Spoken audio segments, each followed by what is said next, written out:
Yeah, like I said, there was a guy named Malik ibn Nuwayra.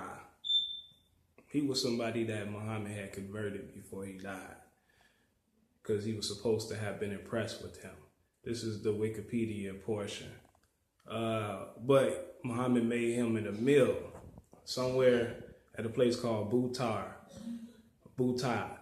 Now you got Najd and then you got Eastern Arabia. So it was supposed to have been somewhere located between both. And he was also of the Tamim tribe, but he was a part of a clan, obviously, but it was called the Banu Yarbu clan. That's what he was a part of. But there in Butai, he was in charge of collecting taxes from the Han-Hala people. It's a funny name, but the Han-Hala people. He would collect the taxes from them, and then he would make sure that it gets to Medina. That was his responsibility. Now, later on, now this is supposed to be, this is during the Ridda Wars. Because after Muhammad died, it was a lady that he came across. She was also from the Tamim tribe. Her name was Sajjad bint Suaid, that's her name. And she was a Christian also during this time.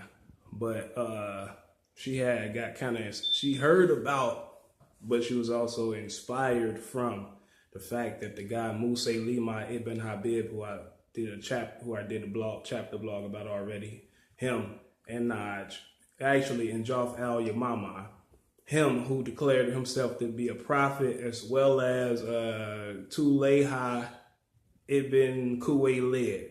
Now that guy, he came up in a chapter a while ago also. It was called, it was about the Arabs that apostatized, and they mentioned Al-Qasa, which means land of the crown, as well as the battle of Buzaka. But he came up, Hubal ibn Kuwaylid, Khairija ibn Hisn, Mansur ibn Zaban, all of these people. But as far as him, he had also declared himself a prophet, as explained in the chapter a while back before this one.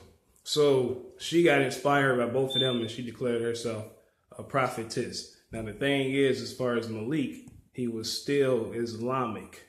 She was Christian. So her and him linked up, and they decided to conjured up this plan to where they will link up and then eventually go attack Medina. Now, as far as Malik, what I found interesting about him, and I think this is relevant, is when I did my cross-referencing, right? And like I said, I came across him and I'm looking him up, and they mentioned one of the reasons he stopped collecting taxes after Muhammad died is because he felt like Ali should have been the caliph instead of Abu Bakr. Now I was like, damn, that's interesting. I'm like, okay, I never heard that so far. This is the first time I heard that. Now, I think years back I heard somebody mention something of it. But I'm like, okay, let me check into that. So I'm looking that up. I'm looking up that period.